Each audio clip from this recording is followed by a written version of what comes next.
Okay, good morning, students. We had our first BIM class there this morning, and Tom, his electricity is gone, didn't come back in time, so I took the class. And I had I was in and out a little bit because I had an electrician in the house doing a few bits and pieces. So rather than have you watch a big long 2 hour long bongo, what I'm going to do is I'm going to do a summary of what we covered in that class. In case you missed it, this is where we need you to be for the BIM class next week, okay? So if you take a look here, I'm in Revit, and the first thing I asked the class to do was on Engage, okay, on your Engage community here. If you take a look, just scroll down from the top here. So this is the new template that we're going to be using, and so I want you to download that template, all right? Put it into, it'll go into your downloads folder, and if you have an all Revit folder for first year, stick it in there, just move it across and put it in there. Right, and then when you've got that done, you're going to open up Revit, and then what you want to do is you want to click on that little arrow in the top left-hand corner to get access to the File menu, to get access to Options. Okay, then you're going into File Locations, and then you're hitting the green button, and then that allows you to navigate to find where that template is. Okay, so if it's in the downloads or in your all Revit folder, wherever it is, you're going to click it. All right, and then that will bring that template file down the bottom down here. So then you're going to select it, and you're going to use these arrow keys, right, to push it right up to the top. Right, that's the first exercise. So I'll just go cancel that because I've done that already. All right. Now, you're then going to go File, New. Don't make the mistake that somebody made already. They went Open. You do not open the template, right? You don't open the template. You go File, New, Project. And there, look, that's where my template is because of the work that I did. That's where it's sitting. And I'll go OK. Now, we'll give that just a quick second to open up here. And I've got lots of new stuff in this template. I've got new walls, new floors, new railings, new doors, new windows. I've got a whole slew of stuff that's in there. So if you've done this correctly, you'll have project 1 or 2 up here, and you'll see this splash screen. The first thing you're going to do is you're going to do a file, save as a project, right?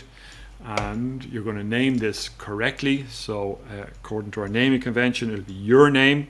So in my case, it's me, Matthews, Gap, capital letter M, and it will be this one here. Matthews M, Tech, no, that's not right. This is going to be 1203. Right, and it is BIM Gap 2, and it's going to be House Project. House Project, okay. And you can take that one out. Now, that's the naming convention, and again, you're going to put this into a folder where it's going to stay for the rest of the project.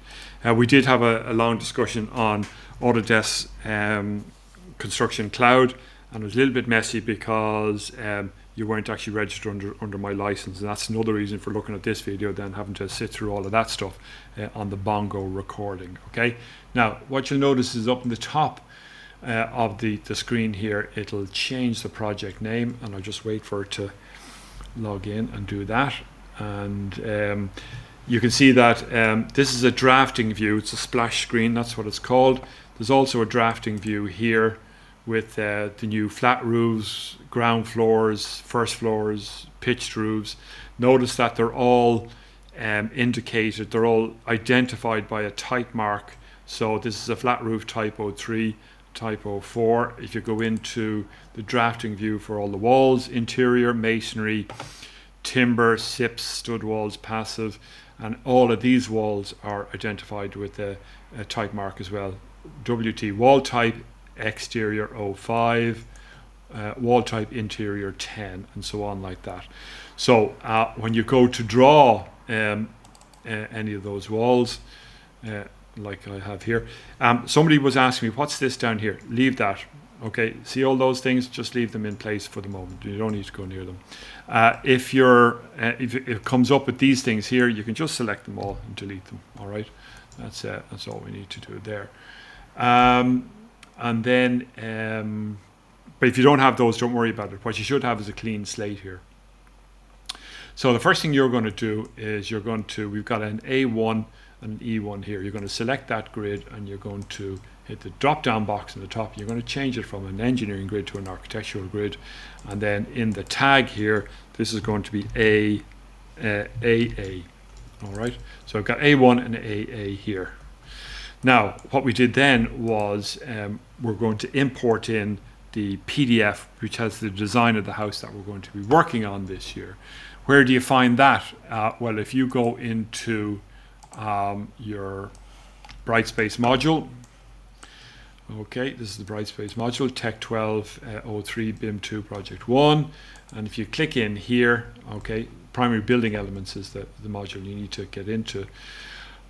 You'll see that it's here. So this is the house design from 1106. I don't know why that's there. It should be actually 1203. All right. And then you can hit the drop down box and download it. And again, store it in that file where you can get access to it. Why do you have to do that? Because the first thing we're going to do is we're going to import it. All right. So we're going into insert here. And we're doing import PDF, not link PDF. We're doing import PDF.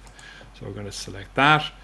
And now I have to go and find where I have it stored. And in my case, I have it stored in here, in there, and in my house 205. There it is there. Okay. Select it and go open.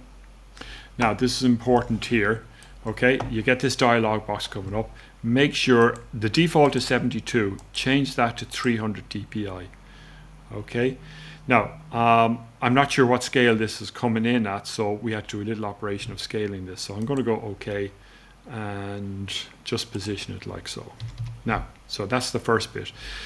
Now, the second bit is that this has not come in to the correct dimension here. All right. So we're going to do a scaling exercise, and we'll do that down here. Now, how do we do that scaling? So you select the PDF, and you're in the Modify tab, and you're in the Modify panel here, and you're looking for that tool here. So you're going to click on that. Now, we're going to do a graphical. Watch how I do this. This is graphical, okay? Now, notice that my cursor has a little box with an arrow through it here.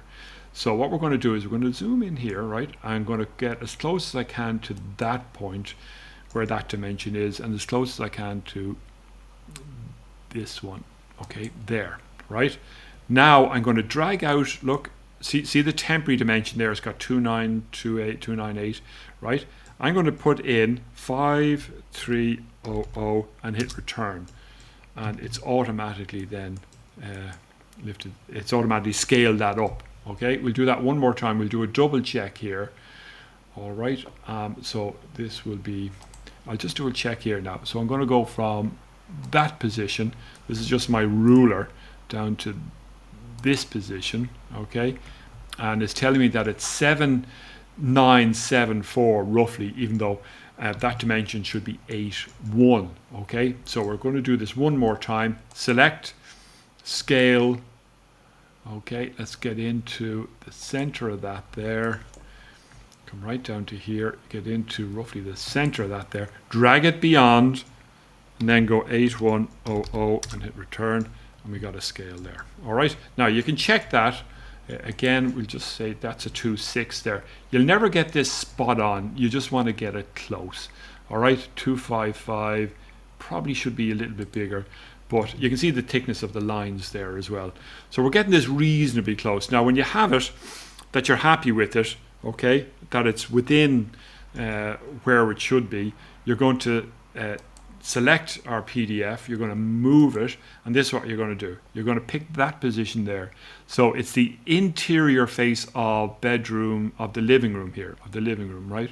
And you're going to pick it there, and you're going to move that up so that it sits on top of the project base point and the survey point. Now, that is the first thing that you need to do, okay?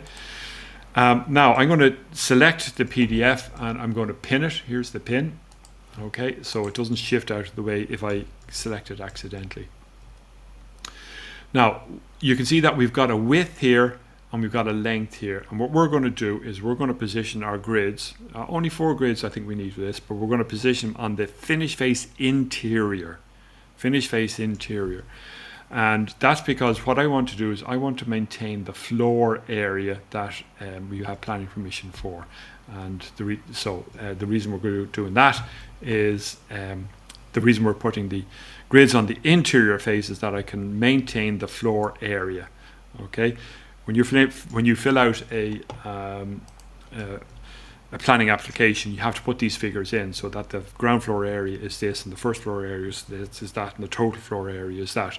Now if I was working on the basis of grids to the finish face exterior and the wall came in, well, the wall could be 300 mil or 475 mil, and that means it'll steal space away from the floor area. And floor area is all, for planning permissions, is always measured from the interior face of the walls. Okay, that's the reason, that's why we're doing it. I'm in the architecture tab here and going into grid, right? And then I'm going to pick this position here roughly. Okay, and position it there. Now it's not spot on, so I'm just going to move these out of the way here, and I'm going to put a dimension up here, right? Because it should be 5.3. Okay, now watch, I know Tom has done this one with it, so select that grid, change that temporary dimension to 5300, and now we're in business. Okay, we're going to do the exact same thing down here. I'm into grid, and I will pick say that point there, drag that one out. Okay, and again I'll pick the 2 of them and just pull them out so that I can see. I'll put a dimension line in here. It's going to be that to that. All right, and it should be 8.1, so let's pick that, change that temporary dimension to 8100. Done. Okay, now they're locked in place, and that's where I want those to be. Now we're going to change this tag here, so this will be A2, right? And then we're going to change this tag here, and this is going to be AB. All right, now you can put in a lowercase b there if you want it. Now I've got my grid set up there. So when we get the grids set up, next thing we do is our levels. So I'm going to go into the elevations, and I'll go into the south elevation here first of all. Okay, now if you come across these things here, you can delete all of those, but look, let's get these. So I've selected the second floor, and I'm going to pull that across, and they didn't all come across. Maybe these will all come across. Okay, there we go. Just drag those across to there, right? And we'll do the same here. We'll just drag these across to here roughly. Okay, now you can just select those moldings and just delete it. We don't need those.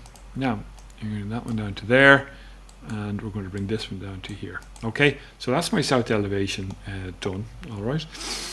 Now if I hit into the north, we should be good. If the south is done, then the north is done. Again, maybe just pull them off the grid a little bit here. Okay, we're going to the east elevation now. We're going to do the exact same thing again. We're going to drag these across all the way to there, and then drag these ones all the way to there, and then just drag these down a little bit, always making sure that the grids intersect and go beyond the level. All right, that's very important.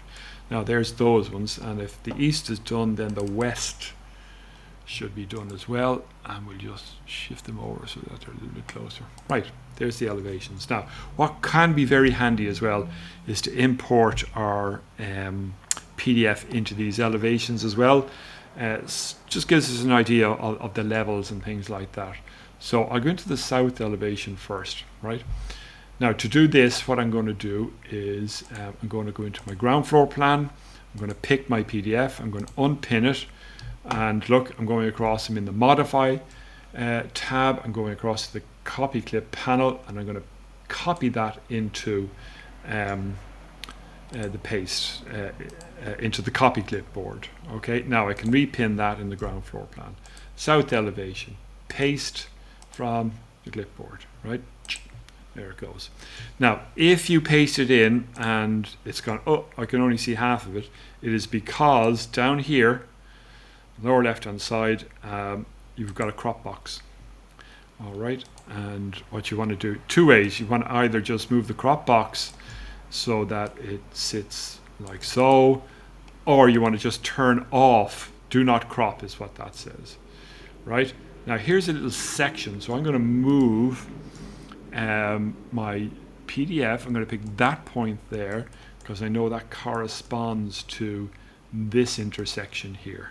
All right, now, and again, if I crop it there now, turn that off, you can see now that I've got, it's an elevation, but I just wanted to see the location of the floor levels here more than anything else. And if you wanted to do that again, you can go into the east elevation and again paste from the clipboard, pop it in there. Now, see the way that's disappeared? So I'm coming down here, I'm going to do not crop, and I'm going to select, I'm going to move, and again, it'll be roughly there into the intersection of those two. Okay, right, and then I can turn that one off, turn on my crop box, move that up there. Oh, come on, move that across to here and across to there. Now, the reason I do that is that I want to just visually check where my levels are. So you can see I've got 2450 plus a 300 zone for the floor, and my current first floor level is set at that. So this is the finish level. Remember, we always put floor levels in at finish level for the structural element. So I'm going to click once, click twice, and I'm going to move that up by 50 mil.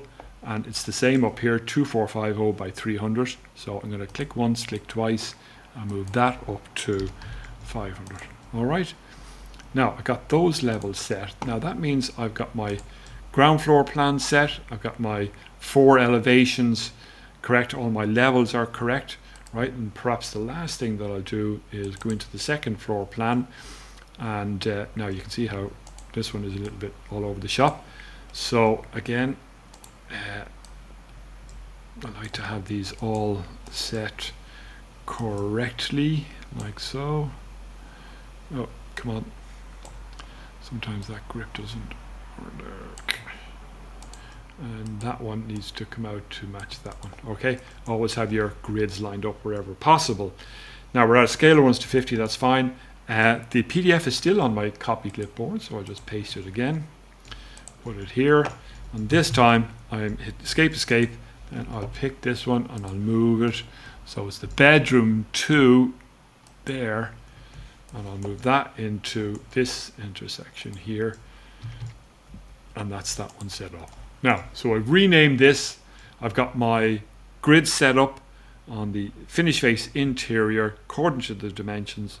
I've got my levels set up, I've got my elevation set up, and I'm ready to go. So this is where you need to be, and Tom, hopefully his electricity will be back, and we'll start to composing walls and foundations and all that kind of crack for next week too. We don't want to go too fast for you here, because a lot of the work that we'll be doing will be in pace with the research that you're doing in your TDS as well. So you'll be doing a lot of hardline and sketching and research into floor types, wall types, and all that kind of stuff as well. And we have more than adequate wall types here. If I go into architecture wall, so these are all the new wall types that I have, right? Exterior, all of these ones, they all have the proper new set of materials that I created associated with these. Okay, and that's what we want you to do with there. Now that's it. So if you missed the class on Friday morning and you're looking at this YouTube, get this up and set and ready, because this is where we're going to take over from next week. Talk to you then.